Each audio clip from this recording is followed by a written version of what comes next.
For Scripture, before the first story etched itself onto the mind of early humanity, there was only reality. The universe did not begin with intention, it began with existence.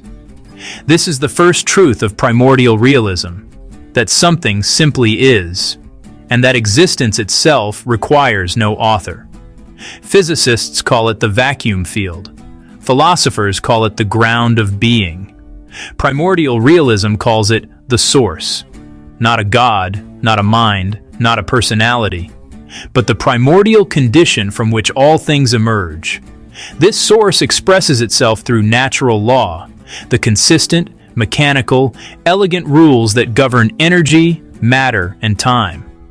Gravity, entropy, electromagnetism, quantum fields. These are not commandments. They are simply the structure of reality. And from this structure, something new emerges: consciousness. For billions of years, the universe existed without witnesses. But eventually, matter organized itself into complexity: stars, planets, chemistry, life, neurons, and then a spark, awareness, the ability of the universe to perceive itself, not through a deity, not through a spirit, but through the mind of a conscious being. In primordial realism, consciousness is not magic. It is a natural consequence of complexity. It is the universe folding inward, experiencing itself in the first person. From this vantage point, life begins to mean something. If consciousness is real, then suffering is real. If suffering is real, then morality emerges naturally. Without gods, without commandments, without sacred texts. Just this simple truth: good is that which reduces unnecessary suffering. Evil is that which increases it. This is the moral core of primordial realism. Not obedience, not fear of punishment, not hope for reward, just awareness.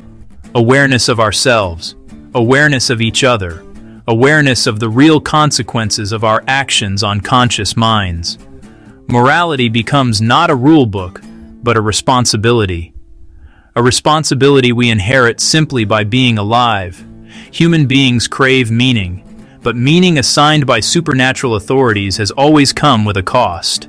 Dogma, division, conflict, shame, fear. Primordial realism offers a different path, one grounded in clarity rather than myth. Meaning is not given, it is created, not discovered, chosen. This worldview rejects the idea that purpose must come from beyond us. Instead, it teaches that purpose is forged through action, crafted by each individual through their choices, commitments, and relationships. To live consciously is to choose who you become. Death is the great fear that religions seek to soothe, and the great unknown skeptics often ignore.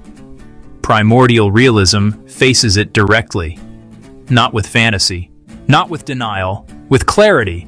You are a pattern, a wave in the ocean of awareness, a temporary configuration of matter and experience. When the brain collapses, the pattern dissolves.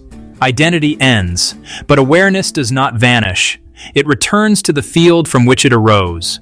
No heaven, no hell, no eternal torment, no eternal judgment, just dissolution, a return to the source. Death is not a punishment. It is simply a transition, the end of a specific perspective and the continuation of the universe's capacity to experience. Though identity ends, we do not vanish without trace. Every action we take ripples outward into the world. We leave memories, consequences, changed lives, changed environments, children, legacies, physical marks, emotional imprints. We are temporary, but not meaningless. Primordial realism teaches that our afterlife is not a supernatural realm, but the echoes we leave in the minds and lives of those still living. The universe remembers us in the only way memory truly exists, through change. Practitioners of primordial realism are called primordial realists, not believers, not worshippers. This philosophy provides 5 pillars to guide a conscious life. Clarity, see reality without distortion. Awareness, Understand yourself and others. Responsibility. Reduce unnecessary suffering. Creation. Forge meaning through action. Acceptance. Embrace impermanence.